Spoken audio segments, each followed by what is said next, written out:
네 번째 키워드 홍콩 인권법입니다. 미국 하워디 홍콩 민주화 시위를 지지하는 법안을 통과시켰습니다. 중국 정부는 강력하게 반발하고 있는데요. 박사님, 홍콩 인권법이 무엇인가요? 예, 홍콩 인권법 어저께 미국 하원에서 통과를 시킨 건데요. 네. 홍콩이 시위대를 강력 탄압을 하거나 홍콩 인권을 보장하지 않으면 홍콩에 대한 각종 경제 혜택을 없애겠다. 또는 홍콩 관리들의 자산을 동결하겠다라는 상당히 어떻게 보면 이 홍콩 주권에 대한 중대한 침해일 수가 있어요. 네. 실제로 중국 당국에서는 미국이 홍콩 인권법을 통과시킨 것은 이것은 대단히 중국의 주권을 침해한 것이다. 여기에 대해서 가만히 있지 않겠다. 반격 보복하겠다 이렇게 밝히고 있습니다. 그런 바람에 지금 미중 가뜩이나 미중 무역 협상 아슬아슬하게 이어져 가고 있는데 저게 다시 파탄이 되지 않을까 저는 상당히 우려스럽습니다. 네. 자, 그런데 여기에 대해서는 우리가 이 홍콩 문제의 본질을 꿰뚫기 위해서는 왜 중국은 지난 1997년에 이 홍콩을 반환받았을까? 그러니까 네. 왜 영국이 홍콩을 반환했을까라는 데만 우리가 주목할 필요가 있어요. 지금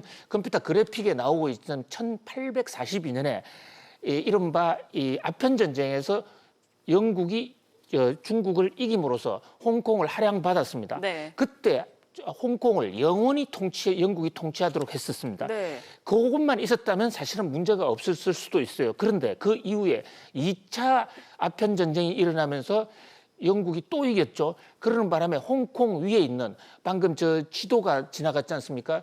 저 그래픽 지도에 보면 홍콩 섬 위에 있는 이 구룡반도 지역을 또 할양을 받았는데 네. 그 지역은 99년을 받게 된 겁니다. 네. 그러다 보니까 홍콩 섬은 영원히 위에는 구룡반도 지역은 99년 여기에 이제 엇박자가 생기고 그 반환 기점이 돌아왔을 때 이 홍콩에 사는 많은 영국인 자산들이 홍콩 섬뿐만 아니라 지금 그래픽으로 나오죠.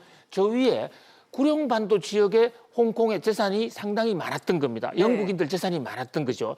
그러니까 위쪽은 중국에 돌려줘야 되고 아래쪽은 영원히 영국 거다. 이 대목에 대해서 중국의 덩 샤오핑과 이 영국의 대처 수장이 큰 틀의 대타협 컴프로마이즈를 합니다. 네. 그래서 둘 다 합쳐서 영국에 넘기기는 하되 50년간은 현재 체제를 보장하라는 거거든요. 네. 그러니까 지금 영국이나 미국 입장에서는 앞으로 50년간은 저게 적어도 중국 땅이 아니다라고 보는 겁니다. 그러니까 미국이나 영국 입장에서는 저기에 개입을 계속 할 수밖에 없다. 그래서 중국이 만약에 홍콩 시위를 강력하게 진압한다. 네.天安문 사건처럼 탱크를 동원해서 만약에 한다. 이렇게 되면 영국이나 미국 입장에서는 그 남아있는 그 홍콩 몫에 대해서 그 홍콩의 인권을 담보로 해서 개입을 할 수밖에 없다. 네. 이것이 지금 미국과 영국의 시각이에요. 이 대목을 제대로 해석하지 않으면 왜 미국과 영국은 홍콩에 대해서 계속 개입하려고 그러는 것인가에 대한 오해가 있을 수가 있어요. 어쨌든 미국과 중국이 홍콩을 둘러싼 갈등이 정점으로 치닫고 있는 이런 모습이다. 만약에 상원에서도 이 홍콩 인법을 통과시킨다고 그러면 미중 관계는 그야말로 극한적인 대립으로 갈 수 있는 매우 중요한 변수라고 봅니다.